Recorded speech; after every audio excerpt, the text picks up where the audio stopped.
Steggall, the government and the coalition have come together in a rare show of bipartisanship to crack down on political negotiations and spending, although there were some last-minute concessions to get it over the line. Joining us live now, National Senator Bridget McKenzie and the independent MP Zali Steggall. Good morning to you both. Bridget, let's start with you here. How are you feeling about where this one landed? Look, the government brought a piece of legislation in around increasing transparency and electoral reforms. It went through a public inquiry. We worked constructively with the government to improve the legislation as much as we could. And obviously, this isn't a piece of legislation we would have brought in, but we did work to improve the transparency. We think that voters obviously need to understand who's donating to whom in our democracy. We don't want to become America, and the government's legislation passed the Senate. How much of this was an eye on the Teals?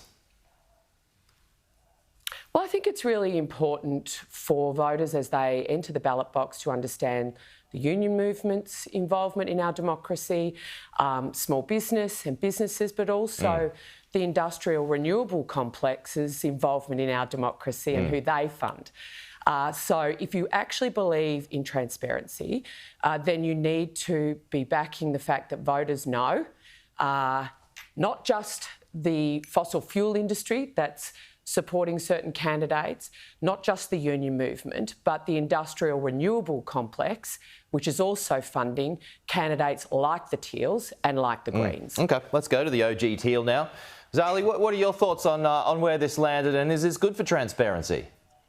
Well, look, unfortunately, the only concessions that occurred in relation to the negotiations between Labor and the coalition was, in fact, to reduce transparency, to take the much accepted need for a donation disclosure limit of $1,000 up to $5,000. So when you multiply that across a lot of entities, that still allows for over $4 million to be undisclosed. And let's get real here. 1 in $3 donated or collected by the major parties, so that's the Nationals, Coalition, Liberals and Labor, is dark money, is undisclosed. So the bulk of money in elections that is not disclosed, that we don't know where it comes from, is actually from the major parties. So there is an irony in the argument that's being ran here by Bridget and the coalition. But look, at the end of the day, if this was so above board, why does it have to be rammed through Parliament? Why could it not take the course of all pieces of legislation and be sent to inquiry so that we actually can interrogate the legislation